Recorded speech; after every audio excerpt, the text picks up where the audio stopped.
जगदलपुर के पूर्व विधायक संतोष बाफना ने भाजपा कार्यालय में प्रेस वार्ता संबोधित करते हुए कहा कि देश के विरोध अपनी सस्ती राजनीति से बाज आए कांग्रेसी, देश के साथ विरोध की असली सस्ती और हल्की राजनीति से कांग्रेस बाज आए। इसी सप्ताह हमने भारत पर थोपे गए आपातकाल की 47 की बरसी मनाई है। यह सप्ताह भारत के लोकतंत्र के लिए हमेशा स्मरण करने लायक होता है। साथ ही यह भी याद रखने लायक है कि भारत की सुरक्षा और लोकतंत्र के पक्ष में जो भी होगा, कांग्रेस उसके खिलाफ होगी। देश की सुरक्षा और लोकतंत्र के हित से जुड़ा हर विषय कांग्रेस के गले की हड्डी बन जाता है। भारत की तीनों सेनाओं को सशक्त करने के लिए लाई गई योजना अग्निपथ का प्रायोजित विरोध, तोड़फोड़, ट्रेनों में, भाजपा कार्यालयों में आग लगाना आदि कांग्रेस की उसी देश विरोधी मंशा को प्रकट करता है। देश भर में जहां भी अग्निपथ के खिलाफ उपद्रव हो रहे हैं, उसके पीछे कांग्रेस और उसके मित्र दल ही हैं। यह अनेक साक्ष्यों के साथ साबित हुआ है। हाल ही में कांग्रेस विधायक विक्रम मड़ावी ने सीधे तौर पर बस्तर में यह आह्वान किया है कि जैसा तोड़फोड़ बिहार में हो रहा है, जिस तरह वहां गाड़ियां जलाई जा रही हैं, वैसे ही छत्तीसगढ़ में भी होना चाहिए। इससे पहले कांग्रेस नेता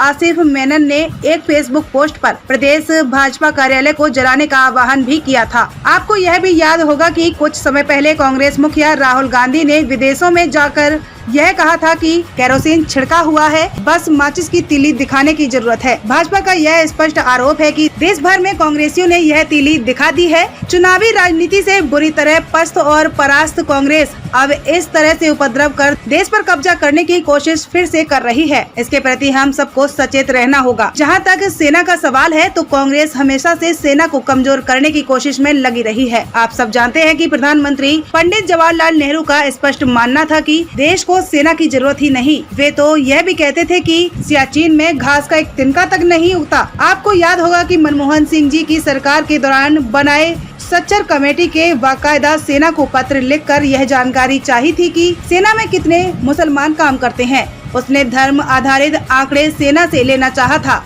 जिसके जवाब में सेना का साफ कहना था कि उसके यहाँ केवल भारतीय काम करते हैं, न कि हिंदू मुसलमान। एयर स्ट्राइक का सबूत मांगने वाली कांग्रेस के घड़ियाली आंसू को देश के युवा अब बेहतर समझने लगे हैं। ऐसी सेना विरोधी कांग्रेस अग्निपथ के खिलाफ जिस तरह की हरकत कर रही है, उसके देश भर में निंदा होनी चाहिए। वह भारत में आग लगाकर अपनी राजनीति रोटी सेकना चाहती है। अग्निपथ स्कीम पर सबसे बड़े विरोध का कारण यह बताया जा रहा है कि 4 साल बाद जॉब नहीं होंगी, जबकि तथ्य यह है कि इस वर्ष के कुल 46,000 लोगों की प्रस्तावित भर्ती में से 11,500 यानी 25% सेना में ही स्थायी होंगे।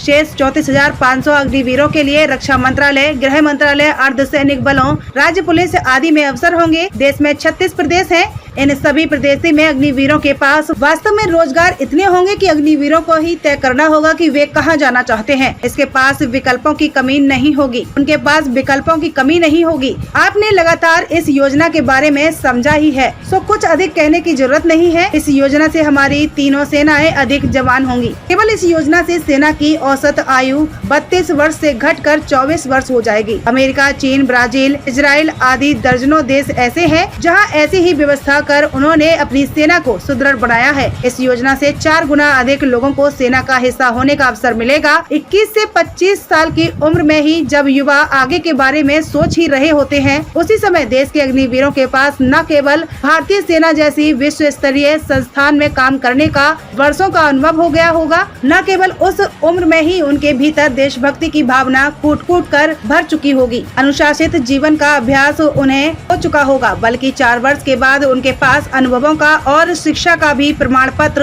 हाथ में लाखों रुपए भी होंगे, जिसके सहारे वे आगे का अपना मार्ग प्रशस्त करेंगे। उन्हें उचित मानदेय और सुरक्षा के साथ साथ ऐसी ट्रेनिंग मिलेगी जिसके लिए बच्चों के पेरेंट्स उल्टे लाखों खर्च करते हैं। जवान चाहिए, इस दृष्टि से इसको मतलब 32 साल के जो लोग हैं उसको सुदृढ़ीकरण करने की दृष्टि से ये स्कीम लाया गया है। इससे 24 साल के आसपास जो है वो इस दृष्टि से ये योजना लाई गई है। क्योंकि इस योजना में युवाओं के प्रति युवाओं की एक फौज देश भर में खड़ी हो जाएगी। जाहिर है कि ऐसा कांग्रेस की राजनीति को कभी रास नहीं आता, इसलिए वो अग्निपथ का विरोध कांग्रेस के अस्तित्व का सवाल बन गया है। चीन से युद्ध की स्थिति में अपने ही देश को सरेंडर कर देने वाली कांग्रेस जैसे विपक्ष से आप इससे ज्यादा उम्मीद नहीं कर सकते। हालांकि देश के युवाओं को अब कांग्रेस की भी परवाह नहीं। देश भर के जिस तरह के युवाओं ने तैयारी शुरू कर दी है।